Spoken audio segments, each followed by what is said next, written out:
né? Porque a Libertadores tinha um número de participantes mais limitado. Agora, por exemplo, às vezes a Libertadores tem 9 representantes brasileiros, 6 representantes argentinos, né? Então tem muito mais time para jogar desses países. E não há mais aquela objeção, aquela situação de que, olha, a partir das oitavas ou das quartas, os times do mesmo país eles têm de se enfrentar. Então isso também limitava. Flamengo e Atlético Paranaense que vão jogar a final, talvez pudessem se enfrentar nas quartas de final, por exemplo. Né? Então, Palmeiras e Flamengo que jogaram a final se enfrentariam talvez nas quartas, numa semifinal. Não tem mais isso. Então, você aumentou o número de participantes, tem muito mais brasileiro, tem muito mais argentino também, tem mais times de outros países, mas em uma escala menor. E sem objeção, com mais dinheiro, com jogadores melhores no Brasil, a tendência é realmente o que a gente tem visto. O Brasil dominando a competição, criando uma hegemonia, se não tendo os 2 finalistas quase sempre, tendo um finalista, 3 semifinalistas, e aí uma vez ou outra aparece algum intruso. Foi o Barcelona de Guayaquil em um ano, foi o Vélez esse ano. Mas eu também não gostava do direcionamento para o país, não, viu, Prates? Diga, Rafa. Não gostava, não. Eu achava que era injusto. Eu não gostava, eu achava injusto. Porque, vejam, eu sou a favor de uma competição mais acirrada, de uma competição mais equilibrada, com as forças se enfrentando os principais clubes do continente, mas cada um cuidando do seu próprio planejamento e da sua própria qualificação. O que era feito antigamente de direcionar os pareamentos para poder forçar os confrontos antecipados entre clubes do mesmo país, isso acabava sendo um crime contra a técnica. Porque se os times do Brasil tinham melhores campanhas na fase classificatória, não era justo que você mudasse o pareamento ou então antecipasse um possível confronto para poder evitar que 2 times do mesmo país fossem até uma final. Eu achava isso injusto. A geografia não pode se superpor à questão desportiva, à competitividade. Mas eu acho sim que a competição é, entre aspas, sucateada em alguns momentos. Eu acho que 32 clubes seria uma quantidade suficiente para a gente poder manter, como diz aquele amigo nosso, o creme de la creme do futebol sul-americano. Agora eu já estou sentindo já a cara do F360. Creme de la creme. Chefe, o que é isso daí? Chegou. Vamos pedir para ele explicar? Eu queria. Diga lá, Rafa. O Rafa Prats está em dúvida aqui. A Ivana fez uma cara expressão também. Fazer uma expressão que denota o suprassumo, o melhor, o mais gostoso. Enfim, aquilo que, de fato, chama mais a atenção. O recheio, o que importa. O Rafa, hoje em dia foi substituído por top. Né? Hoje em dia, quando você quer falar alguma coisa, é top. É o creme de la creme de antigamente. Já que o Rafa Marques... Nossa, ele está querendo ser jovem, né? Trouxe falha miseravelmente. Esse toque estrangeiro ao nosso programa, dá para dizer que o creme de la creme é o Flamengo no momento? Talvez, se a gente pegar um recorte desde 2019, o Flamengo foi campeão brasileiro 2 vezes, 19 e 20. Isso. Sim. E chegou em 3 finais de Libertadores, ganhou uma. Foi vice-campeão, né? Ano passado. Foi vice-campeão e agora está na final de novo. Mas o palmeirense poderia argumentar, e eu iria dar razão ao palmeirense. Peraí, Abel, por que você não pega um recorte desde 2018? Sim. Então eu já vou mudar. Vou pegar o recorte desde 2018, porque aí o Palmeiras tem o brasileiro de 2018, tá aí podendo ganhar mais um agora. Quem pode tirar esse brasileiro dele, não só pela pontuação, pelo elenco, é o Flamengo. Então, os dois estão disputando praticamente o brasileiro aí de novo. Então, o creme de la creme está nesses dois. Você citou o Galo, que ganhou o brasileiro, tem chegado aí nos mata-matas da Libertadores também, ganhou Copa do Brasil ano passado. Nesse meio tempo, o Palmeiras tem uma Copa do Brasil de 2018 para cá, não é? Isso. O Flamengo pode ganhar essa Copa do Brasil de novo, mas se a gente pensar em elenco, contratações, reforços que chegaram esse ano para todos, para o Galo, para esses 3 principalmente, são os mais endinheirados e a gente pode pôr o Atlético Paranaense nesse bolo também, porque ganhou Sul-Americana, ganhou Copa do Brasil, está na final da Libertadores. O Flamengo está com praticamente 2 times agora e 2 times muito fortes. O creme de la creme cada vez mais é o Flamengo, Ivana? Sim. É o que está demonstrando, porque não é só a questão de contratações, elencos, é que agora conseguiu se organizar. Acho que todos eles, sabe, tem senões. por exemplo, o Flamengo errou muito, tropeçou muito de 2019 para cá, depois da saída de Jorge Jesus, com a questão de técnicos, né? E isso desagou no começo dessa atual temporada, que conseguiu se reerguer com o belíssimo trabalho do Dorival Júnior. Já tinha uma estrutura de um time que conseguiu se recuperar com o Dorival e com o acréscimo de bons reforços que a diretoria trabalhou bem nesse meio de ano para trazer.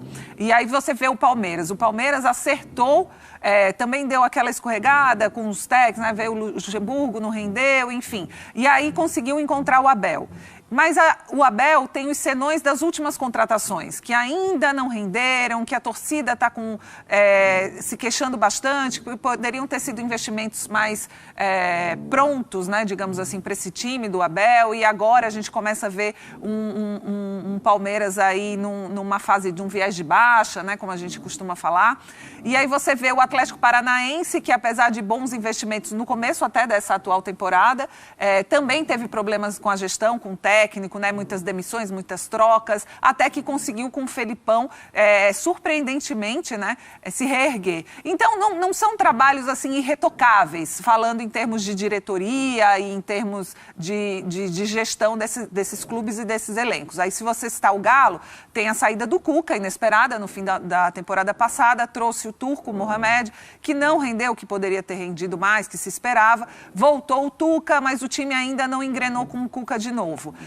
Então, se você tem senões em cada um, mas se você for olhar em termos de resultados, em termos de qualidade técnica de elenco, sim, são esses 4 que têm se destacado mais nos últimos anos, né? Porque o Corinthians deu uma melhorada, trouxe o Vitor Pereira, um excelente técnico, apesar de ter muitos problemas ainda físicos, mas você vê que ainda está tentando tomar um rumo certo esse Corinthians. São Paulo também tentando se reerguer com o Rogério Ceni, tem um bom elenco, mas a campanha não vem muito bem, principalmente no Brasileiro. Você pode, mas vamos dizer assim, hoje, na primeira prateleira... Os confrontos do Flamengo contra São Paulo, contra o Corinthians, ficou clara já assim, a superioridade que o Flamengo tem, né? Sim. A diferença. Não, se você for nos últimos confrontos também, superioridade até pelo próprio Atlético Paranaense, que a gente está colocando aqui nessa primeira prateleira de elenco, de organização, de qualidade técnica. Olha, a Ivana já deu um spoiler do nosso assunto de mais tarde, sobre favoritismo na final. Isso é. Mas a gente vai falar mais sobre... Vamos projetar essa grande decisão entre Flamengo e Atlético Paranaense. Olha a ansiedade, hein? Olha a ansiedade da cadeira, hein, Abel? Daqui 50 dias só, Abel. Não, eu só me referi... No balanço das horas, tudo pode mudar. Eu só me referi ao confronto de ambas as equipes na Copa do Brasil. Quando ficou decidido que essa seria a final? Ontem à noite. Oficialmente. Ontem à noite. Então hoje nós vamos falar da final. Não. Na terça, depois do jogo do Palmeiras com o Atlético. Não, mas para o Prats, não. Ele falou que tinha que esperar o jogo. Vamos ver o que diz o Fã de Esportes na hashtag F360BR. Rafa, olha o Horácio aí. Não vejo problema em termos de hegemonia brasileira na Libertadores. A rivalidade continua patente. E esta situação vai gerar o movimento dos clubes dos outros países. Assim como o Brasil diante da Gostaria hegemonia muito, Horácio, mas não acredito. Do Boca e do River tempos atrás. E o Rafa já se manifestou discordando do Horácio Lucas. Valeu, Horácio. Bom dia para você. O Zé Renato, que está sempre com a gente, mandando também a sua mensagem. Quem se planejou para chegar ao patamar do Flamengo merece colher frutos. Se existe essa diferença para o restante do continente, é preciso que os irmãos reflitam se houve o mesmo esforço por parte deles.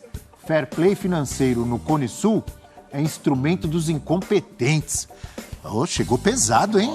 Ele falou um termo aí, fair play financeiro. Filosófico, né? Apito rubro-negro, hein? Que é isso? Até concordo que esportivamente uma hegemonia seria ruim para a competição. Mas quanto tempo sofremos com somente clubes argentinos ou mexicanos chegando sempre? Agora é a nossa vez. Mexicanos chegando sempre? Teve isso? Os mexicanos chegaram às fases finais algumas vezes. Sim. Chegaram às Mas fases finais se eu não me engano, vezes. até o Leão me passou agora que tem 2 finais com mexicanos. 2 finais. Mas incomodavam uma contra bastante. o Inter, não foi? Contra o Internacional. Com Chivas. Com Chivas e o Tigres contra o River, né? Tigres. E uma contra o River Plate. Tigres.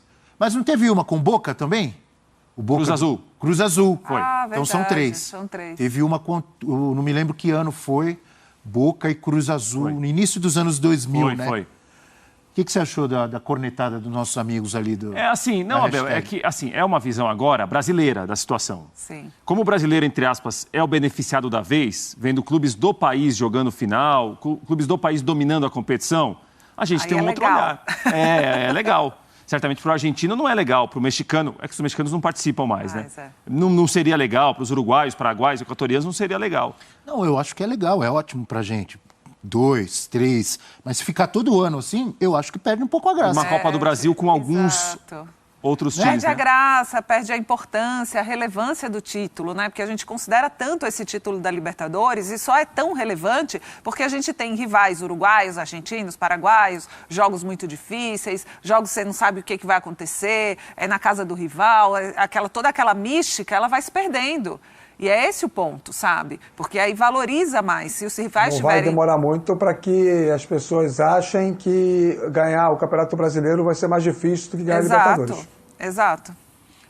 Alguém pode argumentar, e na Copa do Brasil? Mas, por exemplo, se a Copa do Brasil todo ano ganhar também, ou um time de São Paulo, ou um time do Rio, então é legal, porque o interessante é que, ganha os times do Sul, você tem do Paraná, do Nordeste. É raro, mas, claro. Mas cada vez mais frequente em semifinais, quartas de finais. Então, todo ano, as equipes do Nordeste nessas fases mais agudas da competição, que antes... Passado, né? O Bahia chegou às quartas já por 2 anos seguidos. Então, nessas fases, são importantes ter equipes de outros estados também. Isso valoriza a competição. Afinal, é Copa do Brasil, não é Copa Rio-São Paulo, né?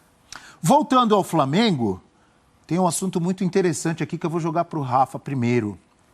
Já dá para comparar essa geração atual com a geração dos anos 80? O Flamengo do Zico, tão falado Flamengo de Zico, Leandro Júnior e companhia, Andrade, Nunes, Lico. Essa geração está chegando perto, já alcançou, tem tudo para ultrapassar. Que comparação dá para fazer, Rafa? Abel, eu costumo dizer que eu tenho uma opinião que às vezes soa como impopular em relação a isso, porque eu considero, por exemplo, um gol do título do Rondinelli em 78 no Carioca em cima do Vasco com o mesmo valor do gol do Bruno Henrique contra o Vasco no ano retrasado. Eu não consigo estabelecer diferença de relevância, de importância de títulos através dos tempos. Um campeonato brasileiro ganho em 1970, para mim, vale o mesmo que o campeonato ganho em 2022. Ah, mas são mais clubes, o regulamento mudou, mas agora... Não importa. Você teve o êxito, a hegemonia daquele momento. Fala, Abel. Não, mas a gente está comparando gerações, não um campeonato com outro. Sim, eu vou chegar lá. Eu só dizer o seguinte, eu tenho uma opinião impopular pelo seguinte... Eu costumo dizer o seguinte, para mim não existe essa história de que antigamente era melhor do que atual. Então, se essa geração agora ganhar os títulos que talvez ganhe em 2022, ela pode estar escrevendo uma história que a coloque numa condição superior à geração do Zico. A geração do Zico ganhou o Mundial. Se esse time ganhar o Mundial, acabou. Vai ser a maior geração de todos os tempos. Para mim, eu respeito o romantismo do torcedor. Eu entendo o sentimento do torcedor. O olhar mais lúdico, o olhar mais entusiasta para o futebol de antigamente. Mas, para mim, o que vale é o rendimento prático. É o que essa geração conquistou. O que essa geração trouxe para o futebol. E se isso acontecer, se o Flamengo levantar um campeonato mundial, uma segunda Libertadores, vai ser a maior geração do Flamengo de todos os tempos. Com todo respeito ao Zico, ao Júnior, ao Leandro, grandes craques que ajudaram a construir o tamanho que o Flamengo tem, mas essa geração vai superar a do Zico, sim. Que me perdoem os torcedores mais românticos, porque eu sou muito cético em relação a isso. Quer ver uma outra questão? Quantos torcedores rubro-negros vivos, com menos de 40 anos, viram aquela geração? Nenhum viu depois em videotape. Então, assim, os que têm 50 anos ou mais viram aquela geração, ok. Mas a maioria é composta por gente que tem menos de 40. Então, para o sentimento do torcedor, isso vai mudar também. Para mim, vai se superar, sim, a geração do Zico e companhia. Se ganhar esses títulos agora, esse ano, aí você está incluindo o Mundial. Sim, o Mundial faz diferença, é importante. Até porque hoje é muito mais difícil você ser campeão mundial do que era antigamente. Era só um jogo, né? Então, mas esse time do Flamengo pode perfeitamente ganhando o Mundial. Ganhando o Mundial não tem dúvida. Mas se não ganhar o Mundial, rivaliza ali. Diga, Prats. Não, essa comparação é boa. O Rafael tem um critério de critério prático em relação à conquista, a título, que obviamente tem de ser muito respeitado. Certamente quem vê a geração dos anos 80 como inalcançável, além dos títulos, vai falar da maneira de jogar, de quanto aquilo enfeitiçou torcedores. Isso também é um critério. Isso também é um critério, sem dúvida alguma. O Flamengo está vivendo agora uma situação que não viveu tanto nos anos 80. Né? Agora o Flamengo entra em um campeonato que a gente coloca o seguinte: favorito é o Flamengo e mais alguém. Esse favoritismo ao longo daquela geração que foi formada. Eu acho que isso também tem um peso.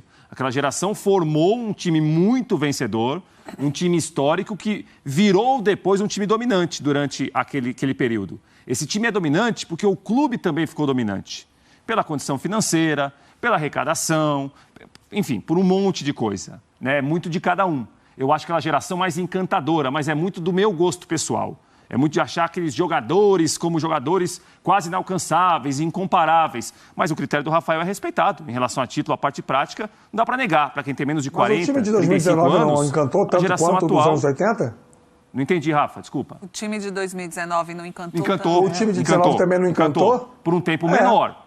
Por um tempo menor do que aqueles times. Mas aí eu ia colocar outra coisa. O encanto durou um ano. Sim, mas as pessoas não lembram que o então, Flamengo, campeão em 83, campeão brasileiro em 83, foi colocado fora da disputa faltando 10 rodadas. O Capita chegou, Carlos Alberto Torres, arrumou o time que tinha todos os craques lá e ganhou. Então, assim, não sei se foram tantos anos assim, inquestionáveis. Perdeu um Carioca pro Vasco em 82. Sim. Perdeu o Carioca pro Fluminense na semifinal de 80. Né? Mas ganhou brasileiros lá. Ganhou brasileiros, exatamente, oscilou ganhou também. Libertadores, ganhou Mundial. Não, claro que oscilou. Quando eu falo de dominante, não é que venceu tudo toda hora. Perdeu, como esse time não. perdeu, Esse claro, também não. claro. Como esse.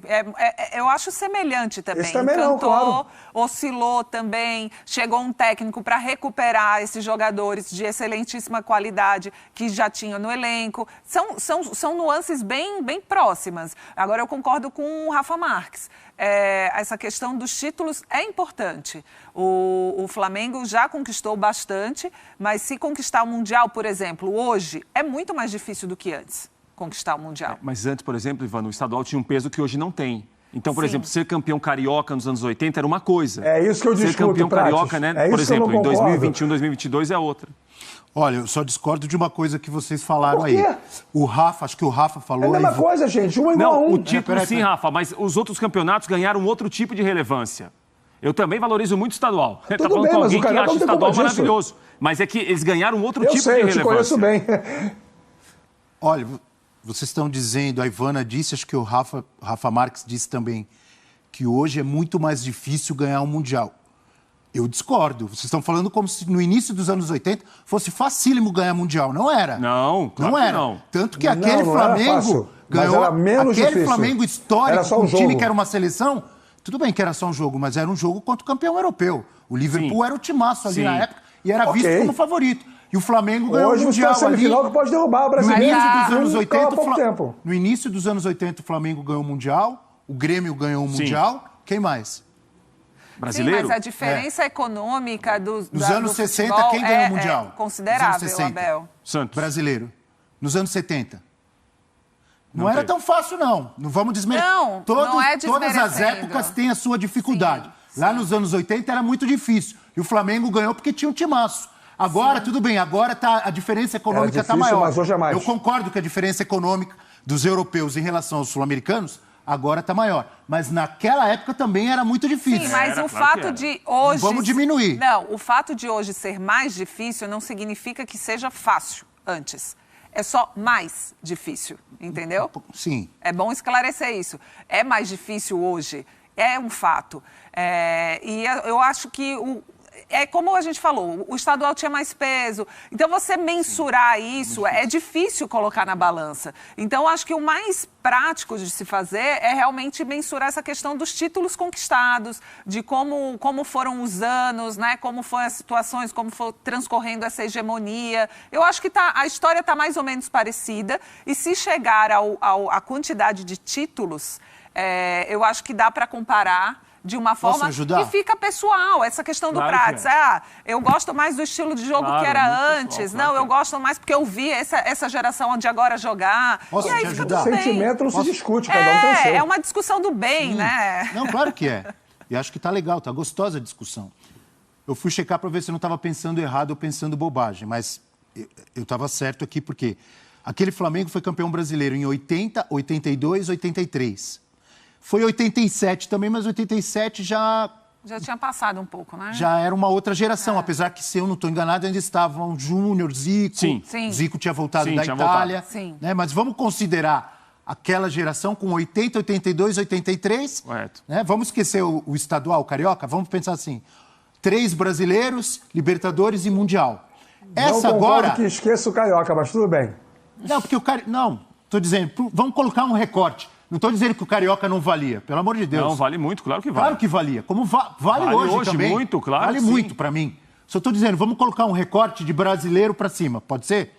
Então foi 80, 82, 83, 3 brasileiros, uma Libertadores e um Mundial. Correto. Esse agora já tem 2 brasileiros, 19 e 20, tem uma Libertadores, podendo ou não ganhar essa agora, tá certo? Correto. E não tem um Mundial. O que disse o Rafa, se ele ganha a Libertadores do Atlético Paranaense e ganha o Mundial, aí você já pode comparar, dizer ou igualou em títulos, ou igualou ou passou. Sim. Tá certo? E pode ainda ter um bônus aí de Copa do Brasil. Se ganhar os 2, passou. Se ganhar os 2, passou? Que a Copa do Brasil, aliás, ela se equivale a brasileiro, porque é o seguinte, naquela época não existia a Copa do Brasil. Exatamente. Ela foi inventada em 1989. Então, assim, se ganhar a Copa do Brasil é como se fosse um terceiro brasileiro. Até porque para a própria Confederação Brasileira a competição é mais importante do que a competição de pontos corridos, porque paga prêmios maiores. Exato. Tá certo. E aí você vai entrar numa discussão que é mais subjetiva. Qual que jogava mais, qual jogava mais bonito. Os 2 jogam muito, na minha visão. Mas aquele time ele tem uma diferença que é a diferença que é o nome da geração, Zico, que era um grande craque de classe mundial, né? Sim. Que esse Flamengo ele tem craques, tem um Arrascaeta que vai jogar a Copa do Mundo. Não tem um Zico. Mas não tem um Zico, tem um Gabigol, tem um Pedro, né? Que são jogadores de seleção também. Tem o Felipe Luiz, que é um jogador internacional que jogou em grandes times. Davi Luiz também. Mas um cracaço como era o Zico, um dos melhores do mundo, essa não tem. Mas vamos seguir ouvindo um dos grandes craques dessa atual geração. Pedro está fazendo gol, está jogando muito e fala agora no F360. Eu cresci vendo meu pai falar do Zico, né? Ele sempre falava para mim, né, que eu não consegui ver muito, mas eu sei da grandeza do Zico aqui pro Flamengo. E é um sonho não só meu, mas de toda a família, né, de poder estar vivenciando isso. E eu cresci vendo meu pai falar, é o ídolo máximo do meu pai. E hoje poder bater essa marca, né? E também o Gabriel, que faz sempre um trabalho incrível aqui no Flamengo, também é o ídolo do Flamengo. Poder compartilhar isso com toda a equipe, né? Que não é graças só a mim, mas de toda a equipe esse trabalho feito. Também o professor Dorival, que vem me dando confiança, vem me dando oportunidade, e também agradecer a ele. E espero sim, né? Expectativa boa, né? Por essa convocação, mas com pensamento sempre em dar o meu melhor para o Flamengo, e se Deus quiser, as portas vão se abrir da seleção. Que jogador de bola é o Pedro, hein? Olha os recordes alcançados pelo atacante na Libertadores. Se tornou o jogador do Flamengo com mais gols em uma única edição do torneio. Ele já tem 12. E ultrapassou o Gabigol e o Zico. Eles fizeram no máximo 11 gols numa edição, que já é gol pra Dedéu, hein? Mas o Pedro já tem 12 e ainda falta a final. Será que ele vai fazer gol contra o Furacão? Se tornou o segundo maior artilheiro da história do Flamengo na competição, com 16 gols. Igualou somente Zico e Bruno Henrique. Mais gols na história da fase mata-mata, 9. Fez gol contra o Tolima, fez gol contra o Corinthians e fez gol agora. Fez 4 agora contra o Vélez. Contra o Vélez. 3 na Argentina e 1 no Maracanã. Terceiro brasileiro com mais gols em uma edição. Fez mais gols em 37 dos 47 times desta edição. Esse último item aí impressionante, né? É impressionante. Diga, Ivana, sobre o Evair dos tempos modernos. Esse é do Evair. Que jogador de bola. Que jogador de bola, né? Muito bom. E pensar, né, que o Pedro é um reserva de luxo do Flamengo, né? O Pedro Quando o Gabigol não puder jogar, o Bruno Henrique não puder jogar, e depois... Eu sempre fui contra isso aqui.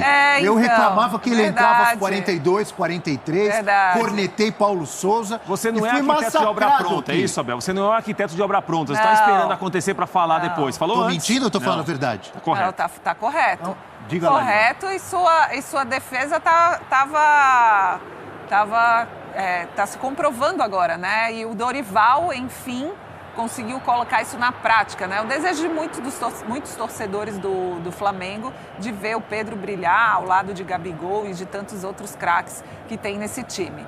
A gente já comentou aqui em outro dia a questão da ausência do Bruno Henrique, que o Dorival não foi obrigado a fazer uma escolha, né? Mas ele conseguiu efetivamente colocar o Pedro para jogar ao lado do Gabigol nesse time do Flamengo, com composição defensiva, sem tomar muitos sustos, conseguiu arrumar o time com esse grande atacante e dando a oportunidade, ele aproveitou,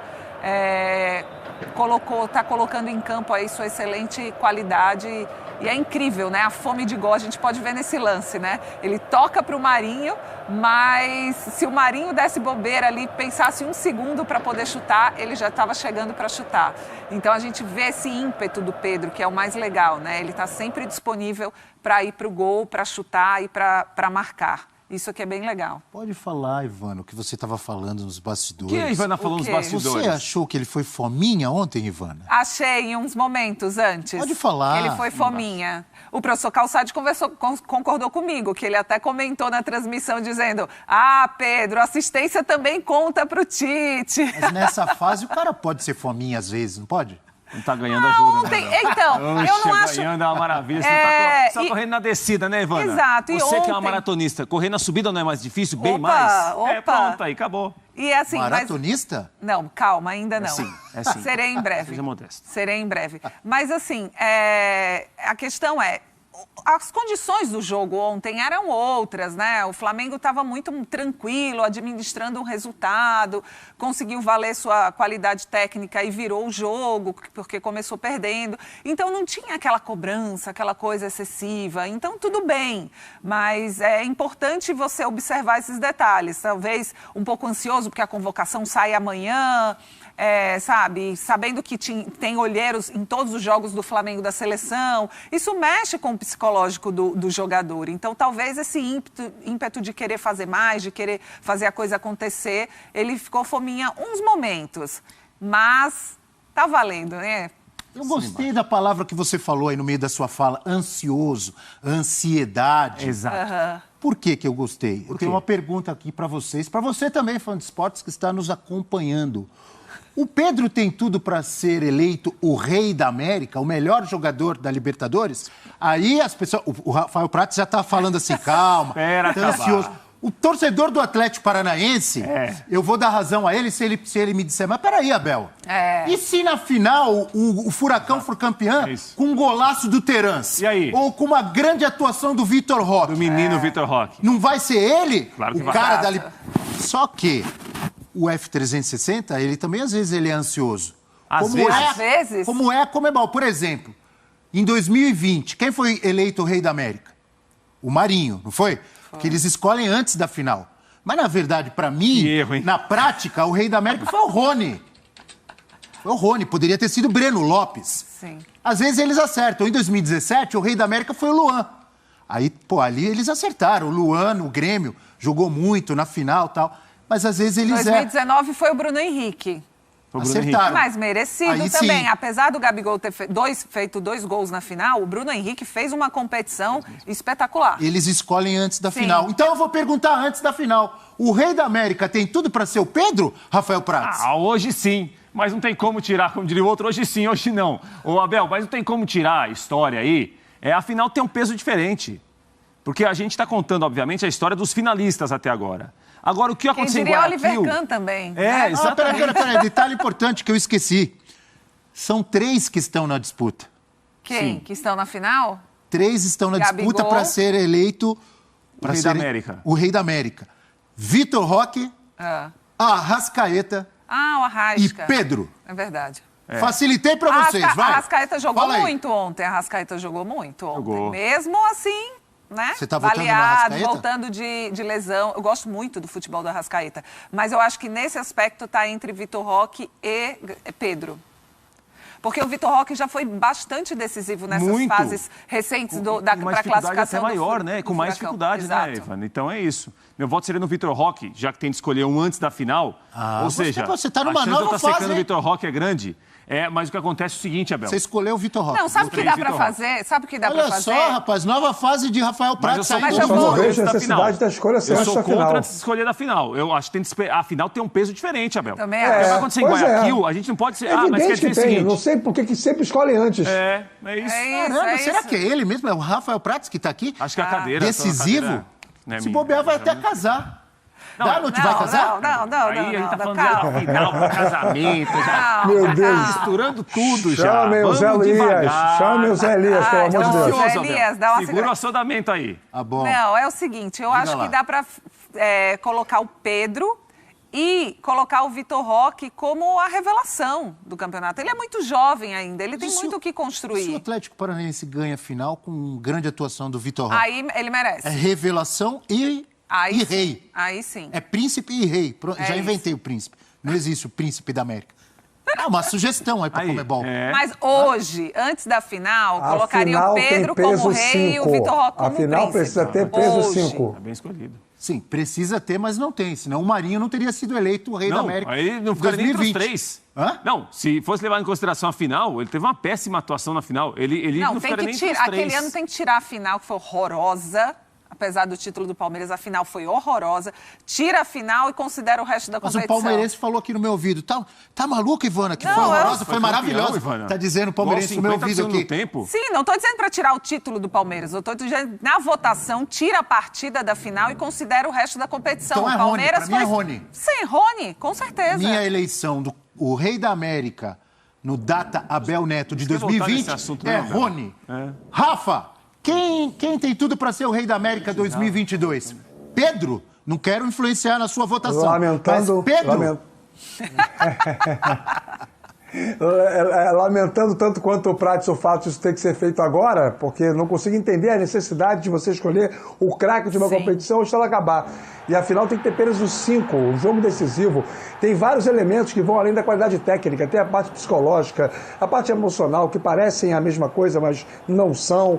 A parte tática da equipe, o quanto isso contribui para potencializar o jogo individual. Tem o componente da decisão, o quanto que aquele jogador vai lá e resolve. Tem tanta coisa numa final que ela não pode não fazer parte da escolha de um craque do campeonato inteiro, pelo amor de Deus. Mas você pode dizer hoje, para mim é o Pedro. Boa. Já tinha rei da América em 2012? Não me recordo. Acho que não. Mas vocês lembram quem foi eleito não o vou lembrar, não vou o lembrar. melhor jogador da competição? Da Libertadores 2012. Quem foi? Foi o Emerson Sheik? Cássio. Cássio. Cássio. Sheik na final, Foi- mas na competição acho que Cássio, né? Sim. Cássio é o cara do bola, é do Bola da Vez ou do Resenha? Do Resenha, né? Não é do Resenha? Resenha desta sexta-feira com o grande Cássio. Para alguns, Literalmente. o maior ídolo da história do Corinthians, ou não? Ou é Rivelino, ou é Sócrates, ou é Marcelinho Carioca. Mas o cara do Resenha dessa sexta-feira é ele, Cássio. Ninguém defendeu mais o gol corintiano que ele. Nenhum goleiro do clube foi tão vencedor e decisivo quanto ele. Foi não. É.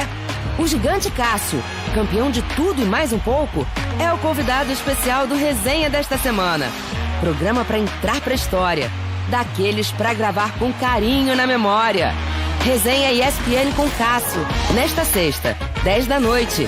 Assista o Resenha no Star Plus.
Olha aí, abre o jogo 8h30, 9h15, Bills e Rams, estreia da NFL. É a volta para os fãs que são muitos e sempre estão conosco aqui nos canais esportivos do Grupo Disney também. Vai começar. No Star Plus. Muito bom. É ruim porque a pessoa dorme tarde, né? Mas você fica ali até o fim, né? Quando eu consigo, sim, né? A gente tenta. Mas, enquanto... depois Ela dorme tarde, mas continua acordando às 5 da manhã para fazer sua caminhada. Há controvérsias. E agora, por falar em caminhada, em maratona, a caminhada do Galo, ela tem alguns tropeços. Ela não é que nem a caminhada ou as Não, corridas tá cheio de buraco. da Ivana. Atlético tá cheio de buraco. Tá cheia de buraco? Nossa, é pedra pra cá, é pedra grande, pedra pequena. Tá complicado, viu, Abel? Então vamos ver se o Cuca explica isso aí? Vamos lá. Vamos lá. Cuca! Do jogo, tivemos mais do dobro de posse de bola, mais triplo, quádruplo de finalizações. Um jogo, no meu entendimento, que não foi mal jogado, longe disso, né? Na grande parte de 3/4 do jogo foi muito bem jogado e, infelizmente, também hoje não foi suficiente, mais uma vez, para vencer em casa. Não tenho o que falar, tem que seguir trabalhando da mesma forma, porque, por mais difícil que seja entender, eu vi muita evolução hoje no jogo jogado. Não teve evolução no resultado final. Quero ver lá na hashtag F360 se vão aparecer os torcedores do Galo para concordar com o Cuca ou para cornetar o Cuca. Porque a gente tem os números do jogo de ontem. 1-1 com o Red Bull Bragantino, posse de bola muito maior do Galo, 61-39. Passes certos também. Quase 500 contra 289. Chutes, 21 chutes contra 6 do Red Bull, 6 certos e 2 do Bragantino. Grandes chances, 4 do Galo e 2 do Bragantino. E ações na área rival, 29-12. Nos números, superioridade. Corroboram placar 1-1. E aí? Os números corroboram com a declaração do Cuca, né? Que viu uma evolução no jogo. Do Galo, mas os resultados não vêm. Sexto jogo sem uma vitória dentro do Mineirão. O Galo, que sempre foi tão forte, né, nos seus domínios, isso preocupa. A torcida está bem ressabiada, 7º lugar no Campeonato Brasileiro. O Galo tem elenco para estar no G4, brigando lá em cima, não está, não consegue. E isso realmente é um motivo de preocupação, porque se o problema era o Turco Mohamed, que o time não rendia com ele, e com o Cuca rendia, a gente continua vendo um time não render tanto, mesmo com a volta do Cuca. Rafael Prats, houve evolução no Galo desde a volta do Cuca? O que tem acontecido principalmente também no Mineirão, né? Muita gente falava, o Galo no Mineirão e tal. Você sabe que eu sempre contesto um pouco isso. Acho que quando o time é bom e forte, ele joga dentro e fora. É óbvio que com o apoio de sua torcida em casa, ele tem algo a mais, né? Mas esse Galo aí tá decepcionando fora e dentro, principalmente. Já são 6 jogos sem vencer. A fase não é boa dentro e fora de casa, né? É aquela história, né? O sofá é o mesmo, a cama é a mesma, Opa. O fogão é o mesmo. Vai casar? Não, o micro-ondas é o mesmo, a pia é a mesma, mas a casa não é a mesma. Entendeu? Então, assim, os objetos estão lá, as pessoas sabem o que acontece, mas a casa já não é a mesma coisa. Então, assim, o Atlético apostou na volta do Cuca, pelo Cuca conhecer o local, ser um ídolo do clube, ter sido campeão recentemente, os jogadores são quase os mesmos. Agora, não é uma fórmula tão pronta e tão fácil, assim, de colocar em prática. Né? Ontem, eu concordo com o Cuca, o Atlético teve uma atuação para ganhar o jogo, foi superior ao Bragantino. Foi injusto o placar, né? Acho que o resultado não retratou o que foi a partida. O Atlético teve um jogo, conseguiu produzir o suficiente para ganhar. E até parou no Cleiton algumas vezes, né? Também errou finalização em outras, coisa que não acontecia tanto com o Atlético no passado. O Atlético era mais efetivo, né? Exatamente. Muito mais eficiente para finalizar, não perdia as chances que apareciam, como tem perdido agora. Era a casa mortal, não é a mesma, Ivana, entendeu? Os objetos estão lá. O Galo do Cuca no passado era um time extremamente ofensivo e, sabe, ele ia para cima para matar o jogo, sabe? Não era uma coisa de... Nunca foi um time de ficar muito tocando a bola, tinha posse de bola, mas era uma posse de bola mais efetiva, um estilo direto, mais né? agudo, né? E a gente não vê isso no Galo agora. A gente viu ali, os números mostraram, 29 finalizações, 6 certas, sabe? Então é uma coisa que não engrenou ainda com esse retorno do Cuca. Me veio aqui, eu lembrei agora daquele primeiro jogo contra o Palmeiras no Mineirão, No primeiro tempo, por exemplo, o Keno perdeu o gol, Sim. o Ademir perdeu o gol. Exatamente. Não adianta você só criar, ter posse de bola, um monte de finalização.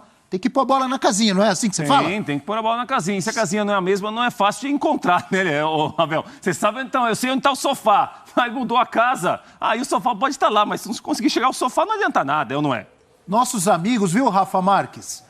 Nossos amigos Fátima do Sumaré, Batatinha da Massa e Felipe da Savassi estão cornetando muito o Galo, mas os três pediram a cabeça do Turco Mohamed. Quero ver o que eles estão sumindo, os três. Mas não necessariamente o retorno do Cuca. É isso. Diga, Rafa. Mas se fosse ofertada, Ivan, essa possibilidade aos nossos amigos, eles iriam na época dizer que sim, porque não se cogitava isso. O Cuca disse que ia tirar um ano sabático, até onde nós sabemos, não sei se mudou aí o calendário gregoriano, mas até onde nós sabemos o ano termina 31 de dezembro, né? E o Cuca voltou antes, mas tudo bem. Isso aí é uma decisão dele, a gente não tem que deliberar muito sobre isso. O fato é que essa situação que está acontecendo com o Atlético Mineiro, ela é mais uma prova incontestável de como o futebol não pode ser tratado como ciência exata, e que bom por isso. Se fosse uma ciência exata, seria muito chato. E essa lógica é a mesma, no meu entendimento, que vale para os rubro-negros que passaram muito tempo pedindo e ainda pedem ocasionalmente a volta do Jorge Jesus. Como se fosse muito simples. Pegar um técnico, ele voltar ao time que ele dirigiu, que teve êxito, e acontecerem as mesmas coisas. Não funciona assim. Você tem a questão da fase dos jogadores, o momento do clube, o astral do elenco como um todo, o comportamento dos adversários, que naturalmente já entendem a metodologia, a mecânica de jogo da maioria dos jogadores do Atlético Mineiro, e aí montam sistemas defensivos, modelos de marcação, para evitar que o Atlético tenha o protagonismo, o controle do jogo. Tem uma série de variáveis dentro de uma partida de futebol. E eu ainda acho que a questão da fase conta muito. Nós aqui todos achávamos que, uma vez fora da Libertadores e da Copa do Brasil, o Galo iria começar a fazer um Campeonato Brasileiro bom, e não está começando.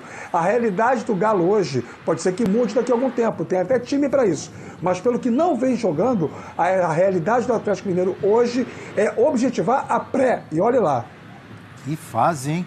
Ou seja, foi mal na Libertadores eliminado, mal na Copa do Brasil e não engrena no Campeonato Brasileiro. Que fase do Galo, hein?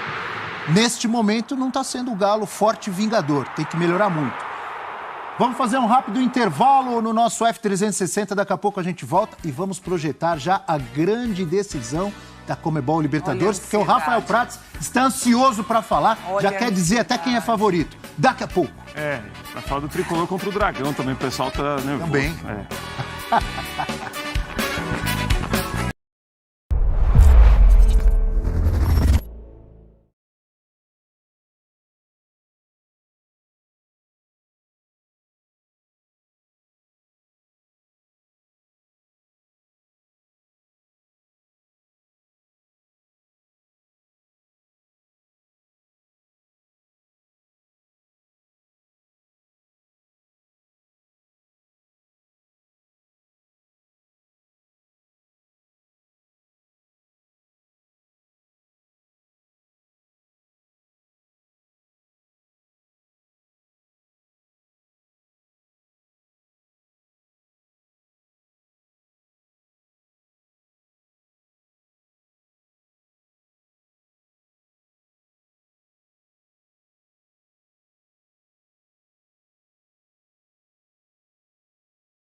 você se sentar numa mesa cheia de pessoas do rap ou da cultura hip hop para conversar um tempo e não esbarrar no futebol.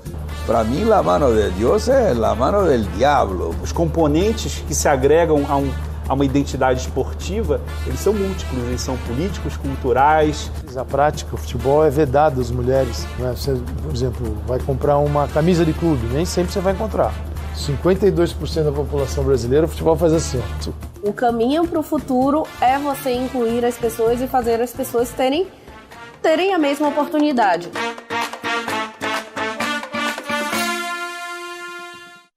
Essa é a mais nova produção original dos canais ESPN, estreia hoje, 8h30 da noite.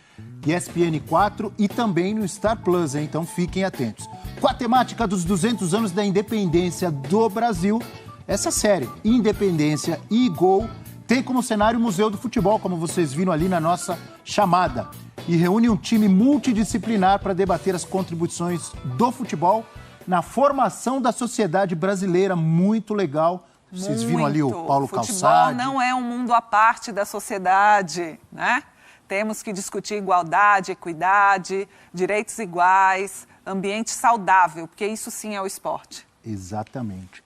Daqui a pouco a gente vai falar com aquele episódio deprimente de ontem, né, com a nossa repórter, a Jéssica Dias. Desde já deixamos nossa solidariedade a ela, mas daqui a pouco a gente vai falar sobre isso. Voltamos a falar da grande decisão, que vai ter um confronto aí de dois técnicos, Dorival Júnior e Felipão. E o Dorival Júnior fala então sobre a decisão e sobre esse encontro ou confronto com o Luiz Felipe Scolari. Felipão, eu acho que é uma referência para todos nós profissionais. Foi meu treinador em 93 no Grêmio.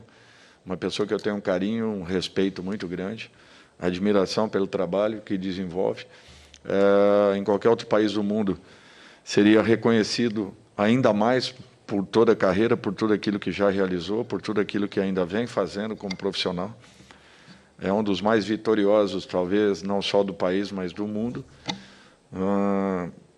E enfrentá-lo não é fácil, não é simples, porque é um treinador acostumado a grandes resultados. Eu acho que nós temos que nos preparar ainda mais, muito mais, bem melhor do que talvez tenha acontecido no ano anterior. Não que no ano anterior nós não tenhamos tido essa condição, ao contrário, mas temos que fazer a diferença esse ano para que não sejamos surpreendidos e que façamos o nosso melhor jogo do ano, justamente no momento de decisão e de definição. Tá aí o já cauteloso Dorival Júnior falando sobre essa decisão. Flamengo com Dorival e Atlético Paranaense com Felipão. Quem será que impactou mais o seu clube ou o seu time, né? A gente tem alguns números para nos ajudar nesse debate. 26 jogos do Dorival Júnior no Flamengo, com 19 vitórias, 3 empates e 4 derrotas, e 76,9% de aproveitamento, 54 gols marcados e 16 sofridos. Temos as médias aí de gols marcados e gols sofridos. Uma média espetacular de mais de 2 por jogo, né? Com esses 54 em 26 jogos. O Felipão no Furacão, 33 jogos, 18 vitórias, 10 empates e 5 derrotas, aproveitamento menor, 64,5%. Com 50 gols marcados, é uma ótima média, aí 1,52 por jogo, e 30 sofridos, perto de 1 por jogo, né? 33 jogos, 30 gols sofridos, dá 0,91 por partida. Ivana Negrão, quem impactou mais? Dorival? Quem trouxe mais mudança, melhoria? Dorival no Flamengo ou Felipão no Furacão? Nossa, são dois contextos. Olha, pode empate técnico? Pode murar? Pode, mas você vai ter que apresentar. Porque eu vou te falar. Para muretar aqui, e óbvio que você já vai ter que pagar um almoço ou um jantar. Exatamente. Mas pode muretar, mas explique. Sim. Não, o Dorival Júnior... Mureta. O Dorival Júnior... Não sou adepta da mureta, mas nesse caso eu estou bem impactada com a mureta. O Dorival, ele mudou drasticamente essa equipe do Flamengo, que não conseguia produzir mais o que a gente sabia que essa equipe era capaz de fazer. E o ambiente do Flamengo é um ambiente muito tóxico no sentido de que quando as coisas vão mal, as coisas elas ganham uma proporção muito maior do que elas são, na verdade, né? Então, assim, é muita cobrança, é muita exposição, é tudo muito no Flamengo. Então, você reverter o quadro de praticamente uma terra arrasada, no sentido de que a equipe não rendia, não tinha ânimo, você não conseguia ver o futebol que a gente sabia que poderia ter ali, para praticamente o inverso. Foi uma guinada de 180 graus, né? E, assim, foi muito num curto período de tempo. Então, isso foi muito impactante. O Felipão pegou um Atlético Paranaense que fez também investimentos, que foi no início da temporada, bons jogadores, mas não tem a qualidade técnica do elenco que o Flamengo tem. E também vinha de muitas trocas de técnicos, de uma pressão muito grande, tem aquela questão interna do Atlético Paranaense. Você está saindo do empate técnico. Não. Seus argumentos estão te levando para Felipão impactou mais, hein? Não estão? Você acha? Talvez eu esteja chegando a essa conclusão agora, analisando. Mas, assim, o Felipão, o Atlético Paranaense tem uma questão interna muito forte, né? Que é o Petralha ali, que conduz esse clube com a mão de ferro ali. E é difícil você administrar isso no dia a dia. E talvez só uma pessoa com o escopo do Felipão conseguisse mesmo, né? E ele fez valer isso, né? Ele conseguiu trabalhar, fazer esse time render. E o que é mais bacana, assim, eu particularmente, eu fico muito feliz da capacidade de cada um que nós temos de nos reinventarmos ao longo da vida. Então, assim, o Felipão, nesse momento, conseguir colocar efetivamente um trabalho em campo, você conseguir valorizar isso de um técnico com um histórico tão vencedor, sabe? Mas dali no presente, fazer a coisa acontecer, eu acho isso incrível, sabe? Eu sou encantada com essa capacidade de se reinventar. E o Felipão está mostrando isso, sabe? Talvez essa seja a minha tendência para o Felipão no momento, mas de uma coisa muito pessoal, sabe? Começou muretando e mas sem então querer, eu não queria colocar esse aspecto pessoal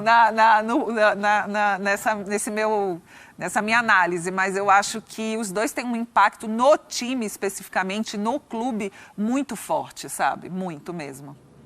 Tá vendo? Ela começou dizendo que não tinha... mas eu concordo com a Ivana. Estava no muro, mas no final... Olha, eu concordo com você, viu, Ivana? Concordo também. Porque o trabalho dos dois é espetacular. Eu entendo quando você começou a sua análise dizendo, olha, é muito difícil, porque realmente os dois impactaram muito. O Flamengo estava numa situação difícil. E os contextos são muito diferentes. Os contextos são muito diferentes, claro. Mas eu acho que o Dorival, ele está retomando um futebol que o Flamengo já jogou. Que é um desafio muito grande, né? Porque tem aquela sombra do Jorge Jesus. Então, apesar de ter... Felipão mais difícil, na minha opinião. Ele impactou mais, para mim. Então, a dificuldade do Dorival não é a questão técnica, porque mão de obra ele tem, né, ali, as peças, mas todo o entorno do Flamengo, da pressão, dessa sombra de Jorge Jesus, tudo isso é muito difícil, é muito pesado. E você vê, assim, na prática também em campo, assim, a recuperação de jogadores... Maior pelo que já jogou, pelo que já conquistou nos últimos anos. Você vê o Léo Pereira, um resgate de um jogador que estava várias temporadas sem jogar praticamente absolutamente nada pelo Flamengo, entendeu? Então isso é muito impactante. Mas quando a gente opina aqui, por exemplo, quando eu digo que eu acho que o Felipão impactou mais, de forma nenhuma eu estou diminuindo o trabalho do Dorival, que é espetacular também. Sim. Eu só acho que o Felipão, ele teve um impacto maior ali de conseguir fazer o Atlético Paranaense jogar. E quando a gente diz que o elenco do Flamengo tem mais qualidade, também não estou dizendo que o do Furacão não tem. Não, o do Flamengo tem mais qualidade. O time que tem Fernandinho, que tem Vitor Roque, que tem Kelvin, Abner, o Bento no gol. Claro. O Thiago Heleno está jogando muito também na zaga. Fernandinho voltou muito bem. Sim, também tem um ótimo elenco, mas o Flamengo tem mais, né? Tem mais que qualquer outro time, não é especificamente do Furacão, entendeu? Diga, Rafael Prats. Não, eu concordo com a Ivana inteiramente. Acho que os argumentos da Ivana são os argumentos que eu também usaria. Você falar de um trabalho de um impacto um pouco maior de um do que de outro, não é diminuir o trabalho do outro. Os dois são finalistas da Libertadores, né? E o Dorival tem uma situação de mata-mata esse ano que chama muito a atenção. O Dorival ganhou todas com o Ceará e todas com o Flamengo. Sim. Ele deixou o Ceará na Suda com 6 jogos, 6 vitórias. 100%. E no Flamengo ele comandou o Flamengo em 6 jogos com 6 vitórias também. Se a gente voltar no tempo, a vitória em Ibagué foi difícil contra o Tolima, quando ele chegou. Foi um 1-0 muito sofrido, que a gente destacava aqui o Léo Pereira, que o Tolima jogou para pelo menos empatar na Colômbia, depois teve o 7-1. Aí depois do 7-1, a história é muito melhor para ser contada, que é uma história muito mais feliz e até com uma certa tranquilidade em algum momento. O Felipão não. O Felipão chegou em uma situação que o Atlético estava quase fora da Libertadores, corria um risco. Não sei se com o Carille passaria ou não, poderia passar, tinha 2 jogos em casa. E o Felipão foi com o Atlético, tem dificuldades no mata-mata. Foram jogos muito mais complicados, muito mais amarrados. Acho também que o impacto do Felipão é maior, mas em nada diminui o trabalho excelente do Dorival Júnior. O Dorival se recolocou no mercado de uma outra maneira, comparado ao que era no começo do ano, por exemplo. O que você acha, Rafa? Rafa Marques. Eu discordo dos amigos. Eu acho que o impacto do Dorival é maior porque o Flamengo é montado para ganhar tudo. O investimento é nesse sentido, a qualificação do elenco é nesse sentido, é nessa direção. E o Flamengo caminhava para um ano de profundo, total e absoluto ostracismo com o Paulo Souza. Nem o Carioca ganhou. Quem foi campeão carioca foi o Fluminense. E pelo investimento feito, né, por tudo que o Flamengo montou, e o Flamengo tem, no meu entendimento, em 2022, talvez o melhor elenco da sua história. Não é o melhor time, mas o melhor elenco, porque se você analisar bem as opções que o Dorival tem em mãos, o Flamengo tem muito cardápio, muita oferta de qualidade em todos os setores do campo. Então, por conta disso, o sarrafo era muito alto. E o Flamengo chega em setembro, dia 8 de setembro, podendo ganhar as 3 competições. É favorito da Libertadores, estou me antecipando a próxima pauta. É favorito da Copa do Brasil e tem condições, sim, de brigar ainda pelo título brasileiro, porque ainda faltam 13 jogos para cada um, 39 pontos em disputa, e eu não consigo dar a taça para o Palmeiras. Ainda mais esse momento do Palmeiras, 5 jogos sem vencer na temporada. É uma coisa difícil e que a gente também tem que debater, tem que discutir, tem que entender. Então, assim, o impacto do Dorival foi maior porque a expectativa era muito alta e ele correspondeu à expectativa. Eu também não sei se o Atlético Paranaense iria avançar com o Carille, mas acho que o Carille ficou muito pouco tempo para, dentro do Atlético Paranaense, concluírem que ele não servia. 7, 8 jogos, achei cruel demais o que fizeram com o Carille. Essa é a minha opinião.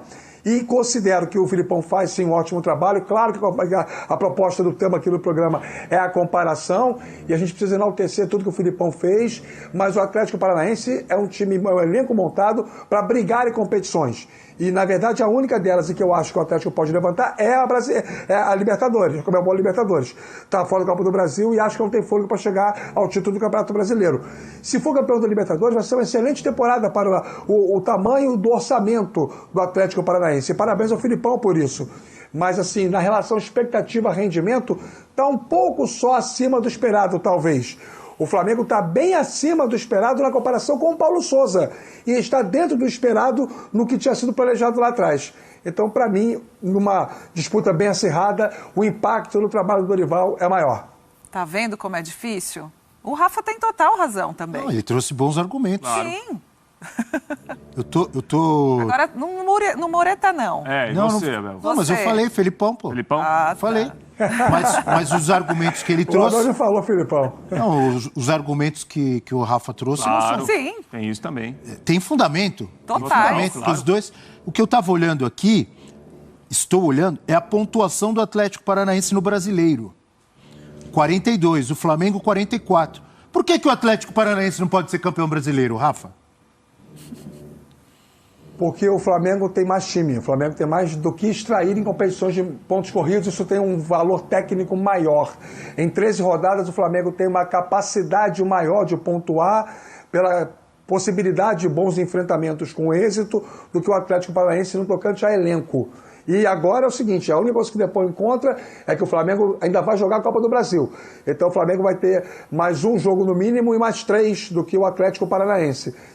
Isso acaba tendo pouca diferença numa reta final de temporada.